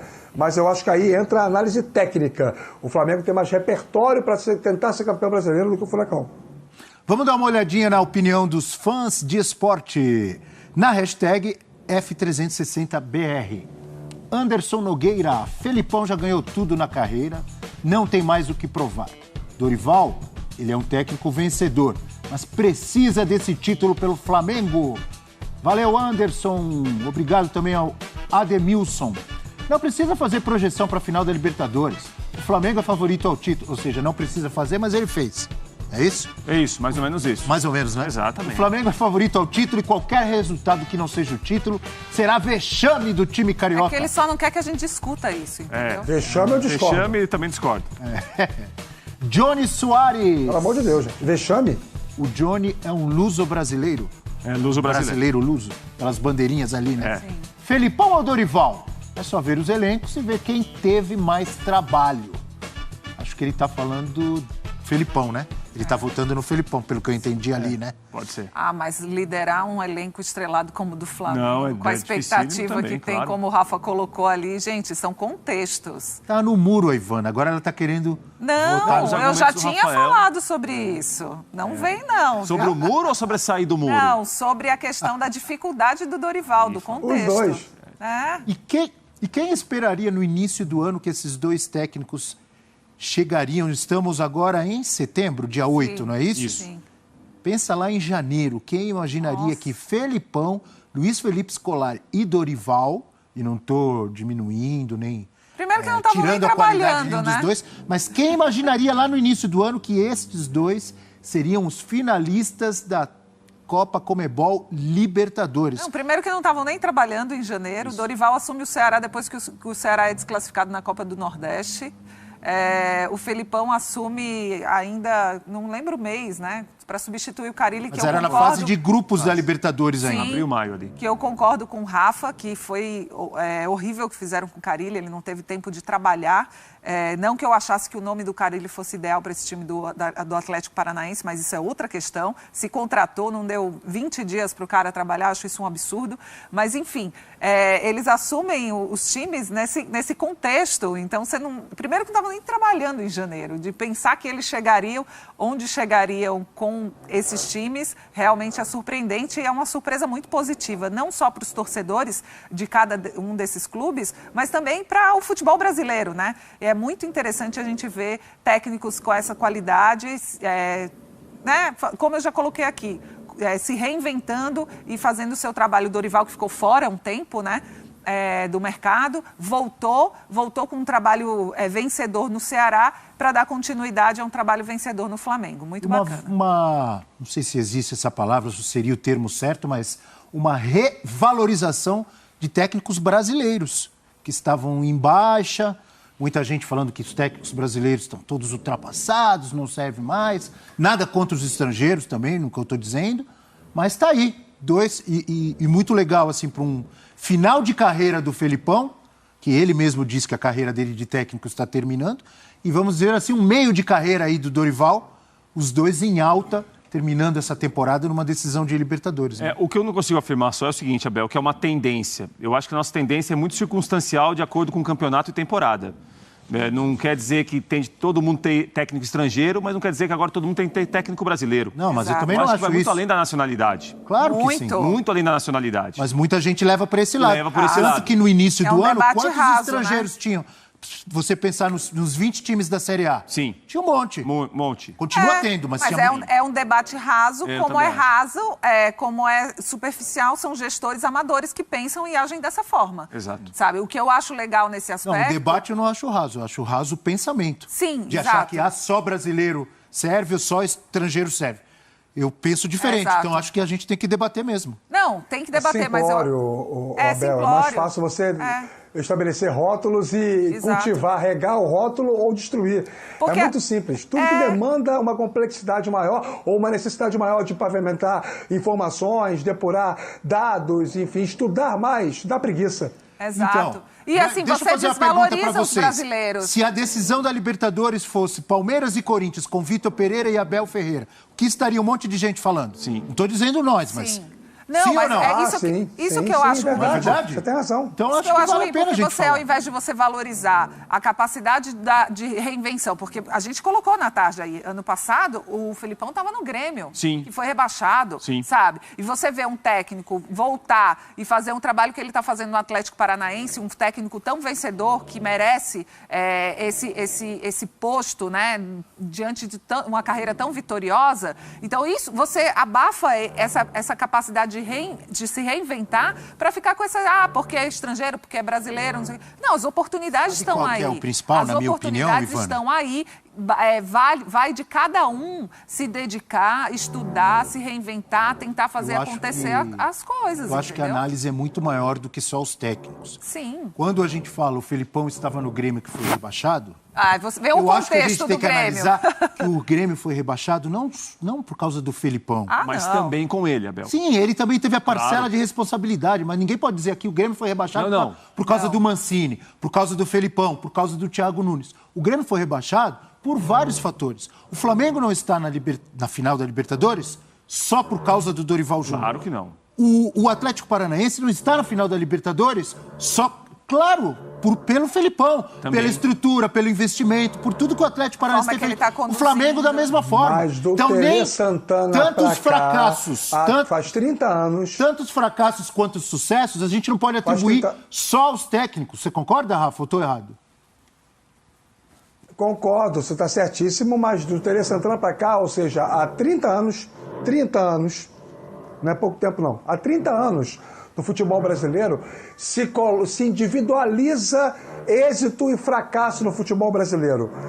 Quase sempre numa coisa relacionada ao treinador. Em alguns momentos há uma falha grave, como por exemplo a do Andrés Pereira na final entre Palmeiras e Flamengo na Libertadores na Comebol Libertadores do ano passado. Mas E desde muita que o Tele gente disse Santana que foi campeão foi por causa do Renato. campeão do mundo pelo São Paulo. Não, sim, exatamente. Você tem toda a razão. E foi uma falha do Andrés Pereira. Então, assim, desde que o Tele Santana chegou com esse êxito, colocou o São Paulo já numa época de um futebol caminhando para a globalização, bicampeão do mundo, e aí chega o Vanderlei Luxemburgo com o Palmeiras poderoso, com um investimento pesado, semelhante ao que é feito hoje no próprio Palmeiras e em outros clubes, muito acima da média para o futebol brasileiro. Depois o Filipão é campeão da Copa do Brasil com o Criciúma, tudo mais ou menos na mesma época. Passaram a observar no técnico, a transferir para o técnico, uma responsabilidade, um ônus enorme de associação direta com os resultados dos times que o sujeito dirige. É claro que ele tem participação, mas ele é apenas quem planeja o que vai acontecer em campo na equipe dele, mas ele não controla as variáveis do jogo e quem joga são os jogadores, gente. Essa característica nossa de valorização da figura do técnico, ela transformou, ela deu aos jogadores um lugar de conforto, porque agora é só o técnico que dá coletiva antes e depois do jogo, às vezes não antes, só depois. É o técnico que é chamado de burro, é o técnico de quem perde minha cabeça, tudo é o técnico. O jogador tá lá, no papel dele. Joga bem, joga mal, faz o que o técnico pede, não faz o que o técnico pede e nada acontece com ele. A gente adquiriu essa má característica no futebol brasileiro, essa é a grande realidade. Os técnicos passaram a ter um estrelato, passaram a ter um protagonismo que na verdade não deveriam ter. Alguém vai lembrar aqui quem eram os técnicos dos grandes times? Quem foi o técnico do Santos? Você vai lembrar Abel, você vai lembrar Prat, vocês estudaram, vão lembrar. Mas o torcedor comum não vai lembrar do Pelé, do Coutinho, do Pepe. Gente, sempre foram jogadores. O Flamengo dos anos 80 sempre foram jogadores. Então, assim, isso ficou uma coisa muito chata no futebol brasileiro. Tudo é o técnico. O sujeito não entra em campo, gente. Então eu já aproveito e te pergunto, quem é o favorito para que dia que vai ser? 29 de outubro? Em Guayaquil. É o Atlético Paranaense do Felipão ou é o Flamengo do Dorival Júnior, do Gabigol, do Pedro, do Davi Luiz, do Felipe Luiz? Ou é o Atlético Paranaense do Terans, do Canóbio, do Vitor Roque, do Thiago Heleno, do Bento? Quem é o favorito, Rafa Marques? É o Flamengo o favorito para a final, porque tem mais time que o Atlético Paranaense, mas eu acho que o jogo único traz uma possibilidade boa para o Filipão montar alguma coisa que venha causar desconforto ao jeito como o Flamengo joga. Mais ou menos o que ele fez na partida de ida da Copa do Brasil no Maracanã. Não vai abdicar tanto assim de atacar, até porque ele vai ter nesse jogo o Vitor Roque, que ele não teve na Copa do Brasil. Ele tem ali uma grande válvula de escape, que é um jogador de muito talento, de um futuro muito promissor no Brasil e principalmente fora. Dificilmente vai ficar muito tempo no futebol brasileiro. Mas eu acho que o Flamengo tem sim que ser apontado como favorito, mas é jogo duro. O jogo único traz um componente bem interessante. Ivana. Não, o favoritismo é do Flamengo, mas um jogo duro, concordo com o Rafa. Bem duro. Jogo único, ele diminui as diferenças, né, Abel? Agora, diminuir as diferenças não quer dizer que não tenha diferença. Claro que tem. Estou com o Rafael. Sim. O grupo de atletas do Flamengo é o melhor grupo do continente. Quando você vai enfrentar o melhor grupo do continente, o melhor elenco do continente, jogando tão bem no nível que tem jogado o Flamengo, seria favorito contra quase todo mundo. Né? Então, agora, eu acho que o Atlético Paranaense pode tirar como parâmetro a Copa do Brasil. O Atlético tem condição de jogar. Sim. Eu acho que a cobrança do Atlético tem que ser jogar também. A gente vai falar muito da parte defensiva, de marcação, de tirar espaço. Conseguiu vencer o Palmeiras jogando. Exatamente. O Atlético tem condição de jogar. E um jogo tem tantas variáveis, tem tanta coisa que pode acontecer. Como aconteceu diante do Palmeiras. Sim. Que dominava o Atlético Paranaense no primeiro tempo inteiro. O Furacão não tinha dado um chute no gol. Um erro do jogador do Palmeiras, azar do Palmeiras. Mérito do Atlético Paranaense. O Atlético Paranaense renasce do jogo, faz os 2 gols que precisa no segundo tempo, depois de ter levado 2-0, e está merecidamente na final. Sim. Isso no segundo jogo. Em um jogo, gente, muita coisa pode acontecer, até o Atlético Paranaense jogar melhor. Não, de repente, o jogo inteiro. Abel, e é uma coisa importante para a final. Mas o favorito para mim é o Flamengo também. Sim, para mim também. Mas o Atlético tem de tratar o primeiro tempo que jogou no Allianz Parque como uma reflexão para não ser repetido isso em nenhum outro momento. Porque o primeiro tempo no Allianz Parque foi muito ruim. Muito ruim. Nada deu certo. Marcou como aquele mal, jogo contra o deu Flamengo espaço, no Maracanã. Dominado pelo Palmeiras, exatamente. A gente falou muito do Fernandinho, que cresceu no segundo tempo, cresceu jogando mais atrás, de camisa 5. Porque o trio Eric, Fernandinho e Alex Santana não viu a cor da bola no primeiro tempo. Sim. Agora, ficou apenas 1-0. E o Palmeiras ficou com 10 jogadores. Isso também, como diz o outro, pertence ao futebol. O Atlético Paranaense tem que se espelhar no jogo que ele fez contra o Palmeiras na Arena da Baixada. Aí sim.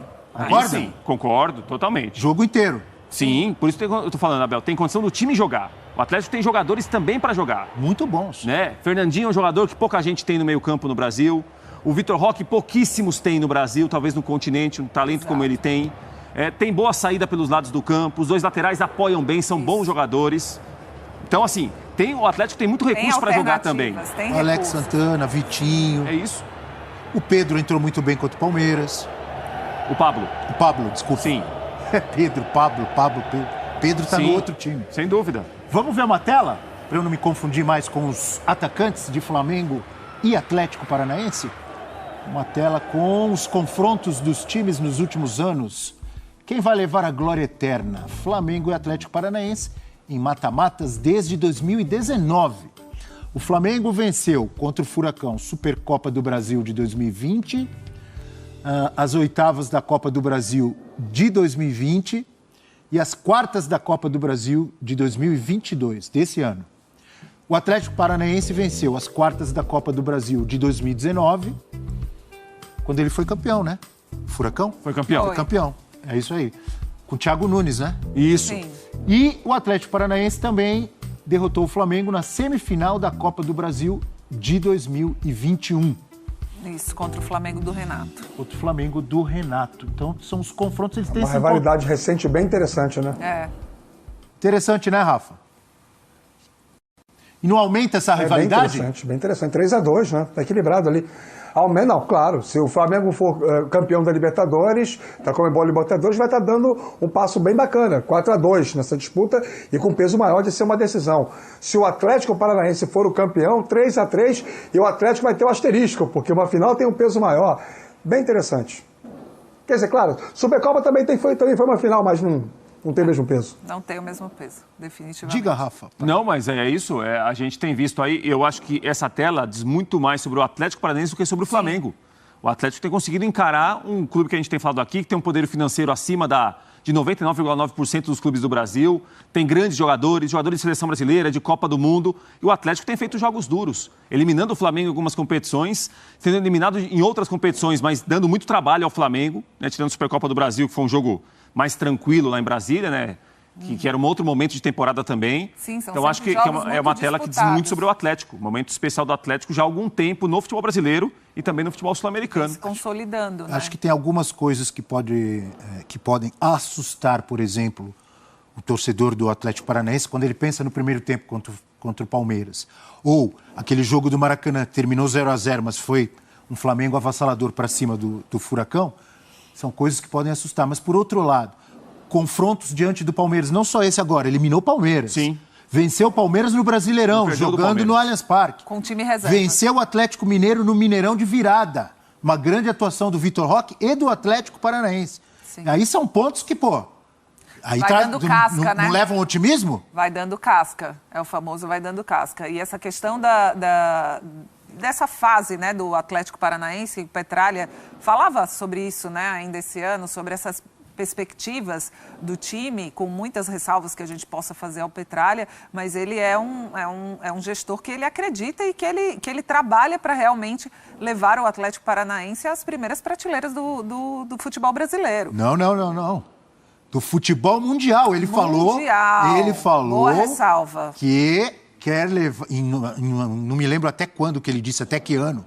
Mas ele está caminhando Que o nesse que ele sentido. quer fazer do Furacão campeão mundial. É isso. E vocês da imprensa não respeitaram o que ele falou. Agora eu quero ouvir a dona Ivana. A gente não respeita quando ele fala absurdos. Mas essa perspectiva e o trabalho nesse sentido é de se respeitar, sim. Não se respeita quando se contrata um técnico e depois de 21 dias se demite um técnico. Sem dúvida. Isso Concordo. não é um trabalho, Tô não contigo. é uma gestão bem feita. Mas em outros aspectos, como contratações de jogadores que foi esse ano, investimento, trabalho de base, sabe, enxergar uma oportunidade que foi o Vitor Roque de negócio e estar atento ao mercado, ir lá e fazer essa contratação, isso sim é elogiável. Se trazer o Filipão, de fazer pensar numa gestão, né? Talvez o Filipão se aposente no final desse ano, até deixou isso no ar para continuar dentro do clube, repatriar o Fernandinho. Todas essas são ações louváveis da gestão do Petralha, com muitas outras que não são, e a gente sempre pontua isso aqui. Ele exagerou quando ele falou que quer levar que vai fazer do Furacão campeão mundial. Não, ele é ambicioso, Abel, e tem de ter essa ambição. Essa ambição ajudou a tirar o Atlético de um regionalismo para virar um clube nacional, para virar um clube que briga por títulos nacionais e internacionais. Isso não é fácil. Isso não é fácil. Não é fácil. Você vem de uma praça que não tem os holofotes que tem Rio, São Paulo, Minas e sul do país. Sem dúvida, isso é um mérito. Abel, é o que falou a Ivana. Esportivamente há muitos acertos. Administrativamente também há muitos acertos. Agora, não quer dizer que quando você fala que alguém acerta muito, que essa pessoa não possa errar, que ela não vai cometer algum erro muito grave, que o clube vai pagar por algum erro muito grave. Isso também tem. Eu acho que está no meio do caminho, faz parte desse processo todo. Sim. Agora, se a gente colocar numa balança, claro que há muitos mais pontos positivos. O Atlético está aí de novo numa final de Libertadores, numa final de uma competição internacional, é bicampeão de uma Sul-Americana. Hoje a Sul-Americana virou para grandes clubes do Brasil a possibilidade de título do ano. Alguns que não podem chegar em uma Libertadores, não podem ganhar o Brasileiro, olham para a Sul-Americana como assim? Olha, aqui há a chance de ganhar um título internacional. O Atlético tem 2. O Atlético ganhou a Copa do Brasil dentro do Beira-Rio. Eliminou o Flamengo, o Grêmio Internacional para ganhar a Copa do Brasil. Isso daí faz parte de como o clube se preparou e não chegou por acaso a esse sucesso que tem tido. Né? E passa muito pelo Mário Celso Petralha, pela maneira que ele comanda o clube. Muito bem, vamos falar do Brasil Futebol Expo, que está sendo realizado aqui em São Paulo, na Zona Norte. Inclusive estive lá ontem, muito legal. Né? A Ivana, encontrei a Ivana lá com a sua filhinha. Os mascotes fizeram muito sucesso também, eu percebi. Sim, muitas fotos da Estela, filhinha da Ivana. Exatamente. Tirou foto com todos os mascotes. Mas é muito legal a feira, né? Com várias atrações, com painéis, nomes do futebol brasileiro, técnicos, ex-técnicos, gente ligada ao jurídico, ao direito esportivo, ao marketing, à comunicação, todas essas áreas, né? A medicina esportiva, tudo isso, painéis, exposições, interação, videogame, troca de figurinhas. Tem de tudo no Brasil Futebol Expo. E o Vladimir Bianchini, eu troquei figurinha lá ontem. E o Vladimir Bianchini traz pra gente um pouco mais do que acontece hoje lá na Brasil Futebol Expo. Bom dia, Abel. Um grande abraço para você, para o pessoal no estúdio, também para o fã de esportes. Mais um dia de Brasil Futebol Expo. Eu estou aqui com a Ale Xavier, que daqui a pouquinho vai fazer uma palestra sobre a influência feminina no mundo do futebol, um assunto tão importante que vem sendo abordado nos dias de hoje. Ale, obrigado por atender aqui os canais ESPN. Conta pra gente como é que vai ser a sua exposição. Cara, eu tô muito animada, assim, ansiosa, porque é um assunto realmente muito importante pra gente estar sempre falando. E eu vou dividir o palco, assim, com mulheres muito relevantes no mundo do futebol. Então eu acho que a gente tem bastante coisa para passar, para ensinar e também para aprender, porque a galera sempre quando pergunta, a gente acaba conversando sobre alguns assuntos. Então assim, dividir com Pelé, Natália Gittler, mulheres que lutam aí pelo futebol feminino, pela mulher no esporte, no futebol. Então vai ser muito legal, tô muito animada. Obrigado, Ale, boa palestra. Obrigado. É isso, Abel. Daqui a pouquinho a gente volta com mais informações aqui da Brasil Futebol Expo, na zona norte da capital paulista. Legal, Vladimir, muito obrigado, amigo. E a Ale Xavier também, trabalhei Craque com ela bola, já. Hein? Oi? Craque de bola. Sim. Joga muito. Joga muito e é do canal Passa Bola com a Luana Maluf, que joga no nosso time, a Lu, né? É craque de bola jogando e também na comunicação. Também na Ale, comunicação. Né? Mas defensivamente não tem as atuações que você tem tido. É que elas são do meio para frente, exatamente. né? E quem corre por elas? Quem desarma por elas? Só vai falar aí agora. Não, é seguinte, Mari Pereira. Somos... A gente estamos brincando e é saudável, a gente sempre tenta fazer com muito bom humor o nosso F360. Sim. Mas agora a gente vai ter que parar de brincar porque o assunto é muito sério. A gente vamos falar sobre o assédio sofrido pela nossa colega ontem, a Jéssica Dias, no Maracanã, quando ela fazia a reportagem, né? A gente está vendo aí as imagens e, inclusive, eu vou ler aqui uma nota, né? O posicionamento também da nossa empresa sobre tudo o que aconteceu. Porque ela foi vítima de importunação sexual na porta do Maracanã, onde trabalhava na cobertura do jogo Flamengo e Vélez pela Libertadores. A Disney repreende qualquer tipo de violência, seja física ou verbal, está prestando todo o apoio a profissional e tomando as providências necessárias para que atitudes intolerantes como essas não fiquem impunes. Seguimos à disposição, a Disney segue à disposição das autoridades para qualquer tipo de esclarecimento. E é importante frisar, e é bom frisar, que na madrugada o agressor, esse escroto imbecil, teve a prisão preventiva decretada. Tá? O escroto imbecil saiu da minha boca, não está na nota da Disney, tá? Eu assumo, eu que disse o escroto imbecil. É deprimente, Ivana, Rafa Prats, Rafa Marques, que aconteça esse tipo de coisa, infelizmente acontece e muito. Óbvio que quando é uma repórter da Disney, da ESPN, chama muito mais atenção, aparece, ao todo vivo, mundo né? Fica sabendo como aconteceu com a repórter da TV Globo também lá na Rússia. Sim. Me fugiu o nome dela agora. A Júlia Guimarães? Oi? Júlia Guimarães. Júlia Guimarães, aconteceu com ela. Esses casos de repórteres que trabalham em grandes redes, como a Júlia na Globo, a Jéssica conosco aqui, eles repercutem muito mais, mas isso acontece muitas vezes no dia a dia com jornalistas e às vezes não repercute tanto. Com né? produtoras que não às vezes estão é jornalista de uma assessoria de imprensa, de uma pequena rádio, não repercute, mas isso acontece muito, esse tipo de assédio, e não só no ramo esportivo, jornalístico, mas em todas as áreas de atuação. Eu gostaria de ouvi-los sobre esse tipo de coisa, começando com você, Ivana. Ô, Abel, eu queria prestar toda a minha solidariedade à Jéssica, que ficou extremamente abalada e não foi à toa, e ressaltar a coragem dela, que em todo momento a Disney se colocou à disposição para fazer e agir da forma com a qual ela se sentisse mais confortável. E ela foi muito corajosa, ela decidiu denunciar, ela decidiu levar esse caso à frente e tem toda, assim, a minha solidariedade e, assim, o meu orgulho dela ter feito isso.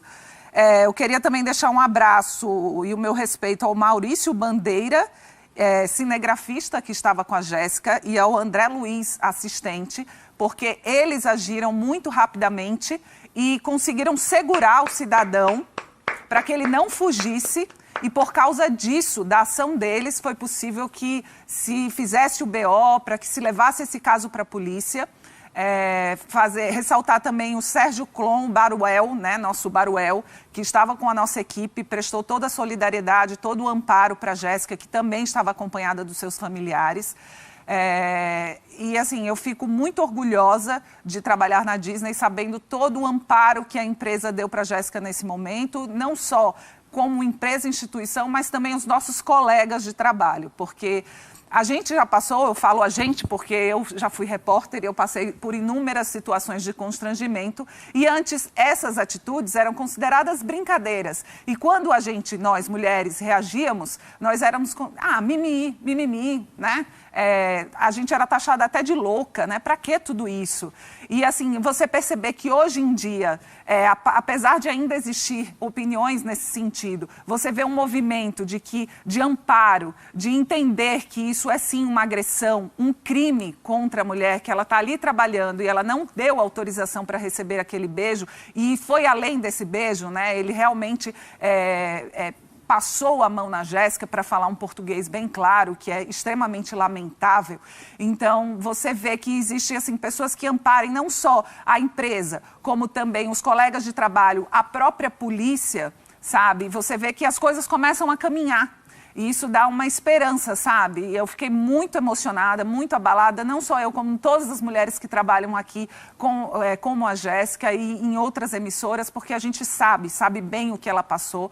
E, assim, pelo menos de tudo isso que aconteceu, que foi tão ruim, pelo menos ver esse movimento, sabe, de avanço, para que realmente isso seja tratado sim como um crime e não como um mimimi. Então fica aqui toda a minha solidariedade à Jéssica e meu agradecimento a todos que entenderam essa grave situação com a qual a gente teve que lidar ontem. E foi lamentável. A Jéssica está recolhida com seus familiares, está se recuperando, ela ficou extremamente abalada. Infelizmente, o cidadão reagiu muito mal na delegacia, isso foram informações de bastidores, muito indignado, sabe, muito revoltado. Ele indignado? Sim, na delegacia, um comportamento péssimo. Ressaltar que ele estava acompanhado do filho, de 17 anos, um adolescente, que ficou desamparado, porque eles são do interior do Rio de Janeiro, e foram à cidade do Rio de Janeiro para assistir ao jogo. E um menor, apesar de ter 17 anos, ainda é um menor, ficou desamparado. Também fazer uma ressalva aqui ao Flamengo, que deu assistência a esse torcedor, para ele não ficar sozinho. A Disney também se dispôs a disponibilizar um hotel para ele. Apesar do mau comportamento do pai na atitude, né, da importunação sexual à Jéssica, também no comportamento dele na delegacia, o filho dele, de 17 anos, teve um comportamento contrário, pediu desculpas, se portou muito envergonhado e muito solidário à Jéssica. Então, realmente, a gente vê que as coisas têm evolução, tem luz no fim do túnel. O nome do cara é Marcelo Benevides, é isso? É isso, Marcelo Benevides é o nome desse indivíduo aí que... E mesmo que essas pessoas não consigam, apesar da punição, vislumbrar a atitude deles, o quanto foi errada, é por isso que a gente cobra punição, porque nem sempre há conscientização, mas precisa haver um exemplo de conscientização e exemplo de punição, para que esses atos não voltem a acontecer. Nem que as pessoas não cometam esses atos, nem que sejam por medo da punição, mas que isso, de fato, não aconteça. Marcelo Benevides Silva. É um crime, um assédio, um absurdo. Um crime passível de punição de 5 anos. Se fosse uma torcedora, por exemplo, indo ao jogo com a camisa do Flamengo e ele fizesse isso, era um crime do mesmo jeito, é um absurdo do mesmo jeito. Indo ao jogo ou passando em frente ao Maracanã, seja onde for, num shopping, num restaurante, você não pode chegar e fazer o que ele fez, que é um absurdo, é um crime. Sendo uma pessoa trabalhando, para mim, piora ainda mais. Né? A pessoa está trabalhando e passa por um negócio desse. Então... É um completo absurdo, assim, não sei nem como descrever. As imagens, a feição da Jéssica fala por si. A feição. Ela estava animada, brincando, interagindo com os torcedores, no momento festivo do próprio torcedor. E depois, quando ela passa por essa situação, você vê o semblante dela. Então, não é mimimi, gente. É uma situação de constrangimento, de revolta, de impotência, sabe? Que a gente não consegue descrever, assim, com todas as palavras que merecem essa situação. Então, fica realmente o nosso apoio à Jéssica e que isso não se repita mais. Não é permitido na sociedade de hoje, não dá mais, gente, não dá. E o único jeito é que não haja impunidade. Tem que haver punição, a lei tem que ser cumprida, né? Que a justiça seja feita, porque existem vários idiotas que acham normal que isso aconteça. Ainda tem, muitos, e se a impunidade prevalecer, isso infelizmente vai continuar acontecendo. A gente vai falar de São Paulo Atlético Goianiense. Quer completar alguma coisa? Não, só demonstrar também solidariedade à Jéssica, que ela consiga se recuperar muito bem de uma situação como essa. Ela foi vítima de importunação sexual. A gente já falou aqui que isso é um crime, né? E que o cidadão pague pelo crime que cometeu, né? Que a gente não minimize isso e agora ele cumpra realmente o que a lei determina e que a Jéssica consiga se recuperar bem. Porque ela é uma grande profissional, a gente tem muito orgulho de trabalhar com ela aqui na empresa também. Sim. Perfeito. Rafa Marques, quer completar? Sim, só rapidamente. Primeiro dizer que o sujeito, além de tudo, ainda é oficial de justiça. Isso só aumenta ainda mais a nossa indignação. E dizer também o seguinte, você falou sobre as reações, né? A gente tem um diagnóstico triste de princípio de falência moral como sociedade, quando a gente observa em rede social as pessoas rasteirizando isso, tratando isso como bobagem, como bobeira, como mimimi. É deprimente como ainda tem gente capaz nessa sociedade que se veste como democrática, mas na verdade está escondendo com essa vestimenta a sua valência moral total absoluta. É deprimente como a gente ainda vê pessoas encontrando brecha para defender uma atitude como essa. Eu só precisava registrar isso, nada mais. Força, Jéssica. Beijo para você, querida. Bom, a gente vai falar de São Paulo Atlético Goianiense, que decidem hoje uma vaga para a final da Copa Sul-Americana. Igor Vinícius, do Tricolor, e o técnico Eduardo Batista falam sobre esse jogo de logo mais. Com o apoio do nosso torcedor, Morumbi lotado, tenho certeza que vai ser uma atmosfera muito boa. Eu estou obcecado para classificar, para ser campeão. Eu acho que todos os meus companheiros têm esse pensamento e nada vai tirar esse foco da gente. Então a gente vai para cima, a gente confia muito e esperamos mais uma vez aí ter uma noite especial. Lógico que é uma vantagem importante, é uma vantagem construída desde o primeiro momento. Nós falamos para os atletas que era uma partida de 180 minutos, começava em Goiânia e acabava aqui. Né? Nós atingimos o primeiro objetivo, mas nós não podemos entrar com isso. Né? A gente tem que manter a organização, manter a marcação e principalmente a coragem que a gente teve em Goiás de jogar, né? de ficar com a bola, de esfriar o time do São Paulo. Nós fizemos bem. A gente sabe que o São Paulo é muito forte dentro do Morumbi. Será que dá para o Tricolor acreditar na vaga? Olha o São Paulo como mandante em jogos de mata-mata nesta temporada. São 10 jogos com 90% de aproveitamento, em 9 vitórias, nenhum empate e apenas uma derrota. Se alguém lembrar, tá escrito ali embaixo qual que é a derrota? Não foi o Flamengo? Na Copa do Flamengo, né? Foi o Flamengo na Copa do Brasil, é isso aí. Boa, boa. Então, 9 vitórias e uma derrota, 21 gols marcados e 7 gols sofridos. 5 vitórias por, no mínimo, 2 gols de diferença. É o que o São Paulo precisa hoje para levar para os pênaltis, né? Porque foi 3-1 o jogo de ida, não é isso? Fortaleza também venceu o São Paulo no Morumbi, pelo Brasileiro. Aí eu não, mas aí não era mata-mata. Não era mata-mata. Porque ali na tela estava falando só mata-mata, então Flamengo. Os mata-matas. É isso aí. E aí, porque é o seguinte, a gente viu o Igor Vinícius falando ali e o Eduardo Batista até enfatizando que o Atlético Goianiense não pode ficar confortável por causa da vantagem que tem, né? Não, já sabe Ainda disso, era um né? outro técnico, não era o Eduardo Batista, quando o... Jorginho. Era o Jorginho, quando o Dragão teve ótima vantagem contra o Corinthians e perdeu essa vantagem jogando na Neoquímica Arena. Né, de dois gols, né? Como? A mesma vantagem de 2 gols, apesar do placar ter sido diferente. Então, Ivana, e tem os dois lados. Por exemplo, o São Paulo pode mirar o que o Corinthians fez e pensar, pô, eu também posso. O Atlético Goianiense pode também lembrar daquilo e falar, não podemos cometer o mesmo erro. E aí? Não, aí vai... Na verdade, não pode, né? Eu acho que deve. O São Paulo deve mirar o que o Corinthians fez e o Atlético Goianiense deve mirar o que deixou de fazer, né? Que não pode fazer de novo. E aí vai de quem vai conseguir ter o psicológico, colocar em campo essa missão, esse plano, né? Essa estratégia. Realmente o Atlético está mais cascudo, vive um ambiente diferente. A gente tem que...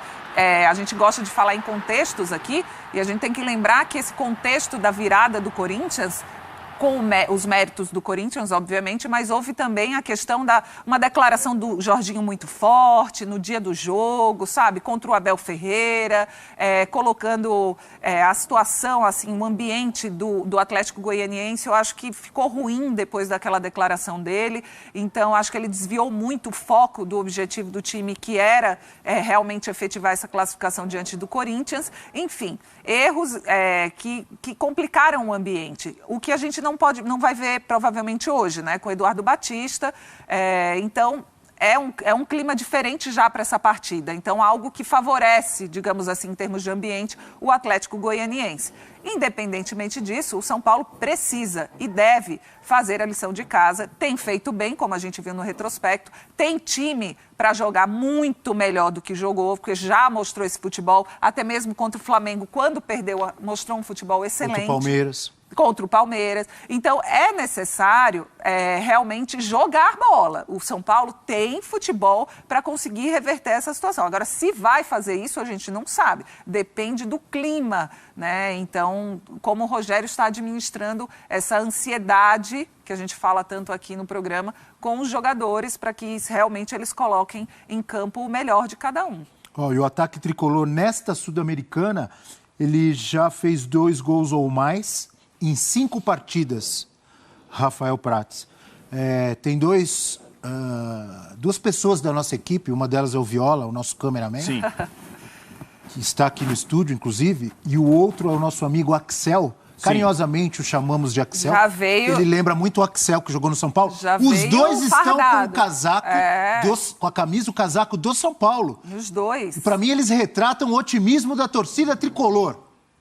Não, e eles estão certos, Abel. Agora, o Morumbi vai ser um fator muito importante para o jogo dessa noite. O que a gente não pode esquecer é que o São Paulo tem sofrido gols em todos os jogos. Um time que precisa ganhar por 2 gols, pelo menos, para levar para os pênaltis, o São Paulo tem dificuldade para não ser vazado. O São Paulo tem sofrido muitos gols, o São Paulo tem tido problemas defensivos. A gente falou aqui já do São Paulo, quando marca mais atrás, o time não marca bem, tem dificuldade para se defender no próprio campo.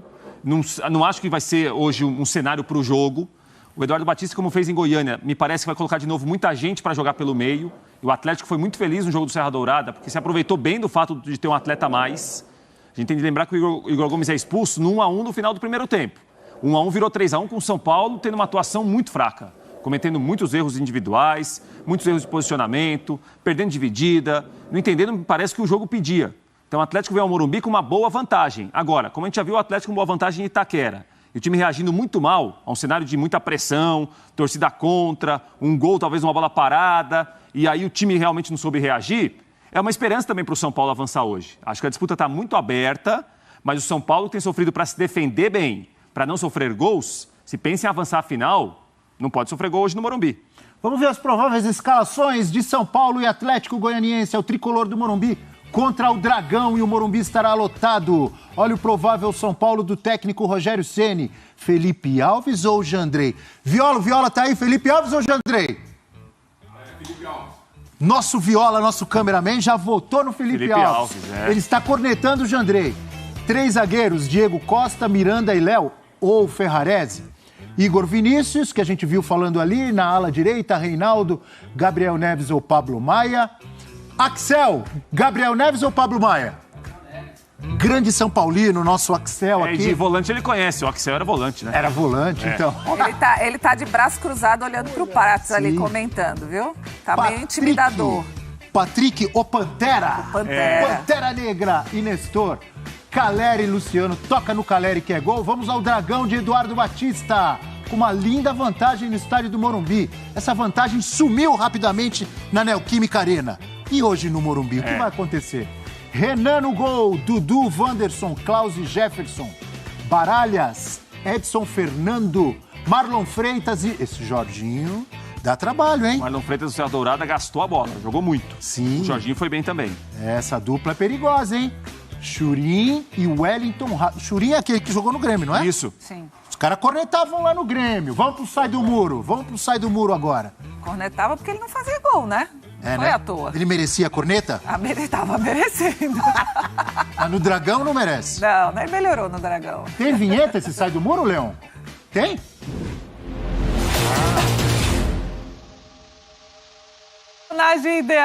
Personagem ideal. A vinheta é maravilhosa, não é? Maravilhosa. A gente começa com ele? Claro. Bom? Claro. Se a Ivana aprovou, tá aprovado. Vamos lá para o Sai do Muro de hoje. Vou ter que olhar, ficar bonitinho aqui para a câmera. Enquadradinho, bonitinho. Né? Rafael Prats, se ajeita enquadra as aí, costas, bonitinho. fica todo mundo... Mas não precisa ficar... O quê? Não é precisa tipo ficar robô, tenso. não é engessado. Não é engessado. Ah, entendi. Pode se soltar, vai lá. Tá bom. Então é o seguinte, você vai dar o palpite pro jogo e o seu palpite já vai dizer quem vai passar. Tá, que eu acho que vai pros pênaltis. Então quanto vai ser o jogo? Meu Deus, começou 3-1 São Paulo. 3-1. E quem passa nos pênaltis? São Paulo. Olha só, hein? Pelo menos ele deu um placar, né? 3-1, quer falar algo mais? Não, acho que tá por aí, virada? já, Não, porque aí começa... Quem vai aí fazer gol? Os do São Paulo, o Caleri faz 2 e o outro gol marcado pelo Nestor. E do Atlético Goianiense, do Wellington Rato. Gostei. Não, a Ivana depois. A Ivana, eu tô sentindo que ela tá ansiosa, tá nervosa. Rafa Marques. 3-0 para o São Paulo, 2 gols do Patrick e 1 do Caleri. Boa. Ivana. Meu placar, 3-0 São Paulo. Gols gente, mas a vantagem é do goianiense, vocês estão sabendo? Quem pode perder o jogo por um gol é o Atlético Goianiense, Ivana. Você está sabendo que é meu palpite? Não, agora pode falar. Ah, tá. Obrigada. Não, é que eu pensei que você não tinha visto. Caneleira. 2 gols do Caleri e 1 do Luciano. Bom, então só falta Abel Neto, certo? Ou seja, você vai acertar sozinho, Abel, é isso? Pênalti para o Atlético Goianiense no primeiro tempo. Puxa vida. Nossa, é que ele tem um enredo, né? Quem costuma cobrar o pênalti no Atlético Goianiense? Jorginho? Pode ser o Jorginho. Jorginho? Marlon Freitas. Marlon Freitas? Marlon Freitas na cobrança, grande defesa de Felipe Alves. Opa! Mas aí alguns já desmaiaram pelo caminho, eu acho. Nesse enredo aí. Isso aos 40 do primeiro tempo. Porque aos 44, contra-ataque do Dragão, 1-0. Ah, entendi. Primeiro tempo. Acabou o jogo. Segundo tempo, 4-1, tricolor classificado. Não, acho que aí você errou, Abel. Por que eu errei? Não, eu não posso dar palpite. Aí ficou muito, não, aí você forçou muito. 4-1 de virada. Claro que teremos gol de Caleri, 2. Reinaldo de pênalti. Ele, além de muretar, ele corneta o palpite Reinaldo, dos colegas, deixa eu pensar quem vai fazer o outro. Nestor, 4-1 tricolor. Certo? Não, certo, eu não acho que vai ser. Olha o print aí, palpites na tela, apesar do Prats estar me cornetando.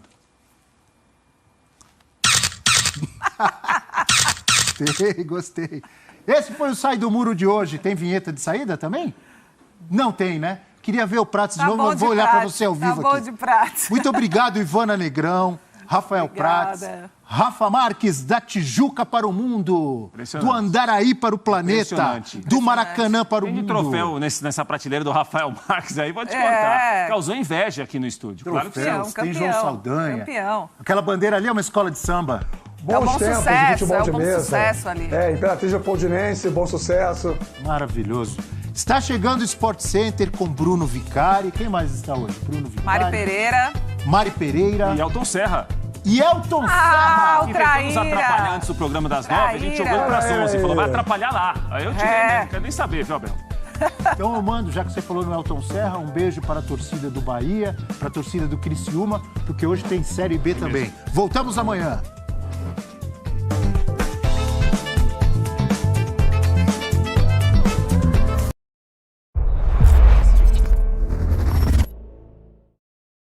É isso aí, galera. Finalizamos aqui o Futebol 360. Obrigado a todo mundo que acompanhou aqui no canal. Voltamos aí às 13 horas, horário de Brasília, com o Futebol 90, beleza? Ative o sininho aqui do canal, galera, para vocês receberem a notificação de quando eu iniciar a live aqui para vocês, tranquilo?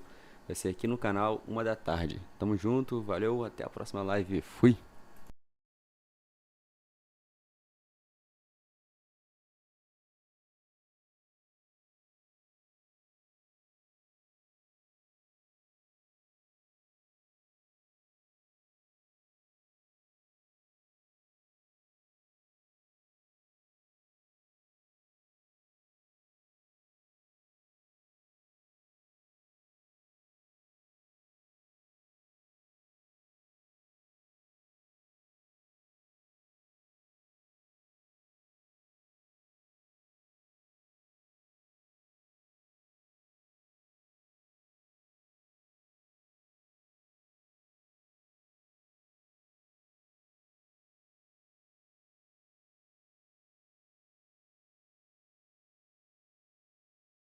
Fala galera, beleza? Sejam bem-vindos aqui a este vídeo. Hoje vou ler aqui para vocês aqui a matéria aqui do site terra.com.br. Então vamos lá.